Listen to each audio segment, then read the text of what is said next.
This mental health facility was supposed to be caring for local teenagers, but failure after failure forced the state to shut down part of this center. And parents with a child still there tell Channel 9 they have been in the dark this whole time. We didn't know any of this was going on. A Channel 9 investigation last night at 11 o'clock exposed the problems that the state found at Anderson Health Services in Marshville. Now we are talking missing medicine, patients with weapons, but new tonight we uncovered more state documents that show that the issues go much deeper than that. We want to bring in Channel 9's Liz Foster right now. Your report last night at 11 really just scratched the surface of all of this, and you've been peeling back the layers and learning exactly things that really stunned you.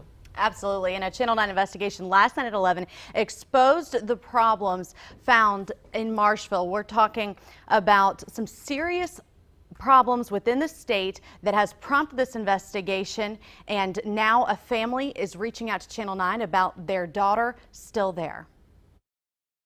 It's like trying to breathe with a plastic bag over your head. You're trying to take a breath, but that bag is getting tighter and tighter. That's how Ron Taylor describes the feeling of knowing his 15-year-old daughter is at this mental health center in Marshville that's now the center of a state investigation.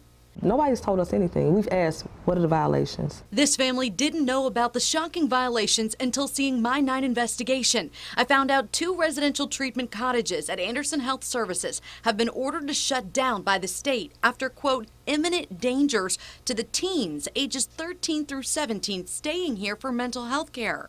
The violations outlined in state reports include a nurse purposefully failing to lock a medicine cabinet because it's a pain, keeping shoes from kids to prevent them from running away, even using zip ties to restrain a 14-year-old girl by the wrist and legs. I don't have any words. I cried. It's horrific. This family says their daughter's mental health has gotten worse, not better, since she was transferred to Anderson Health from another facility just 1 month ago. They told me the solution is not as simple as just going to the center and taking her out.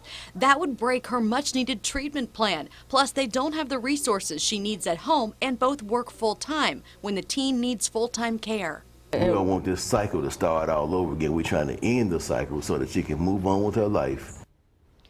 Despite the state shutting down 2 of the residential buildings at Anderson Health Services, the facility is still open. A 3rd building isn't allowed to accept new patients but can keep operating. I asked the state how many kids are still there, and I have not heard back yet.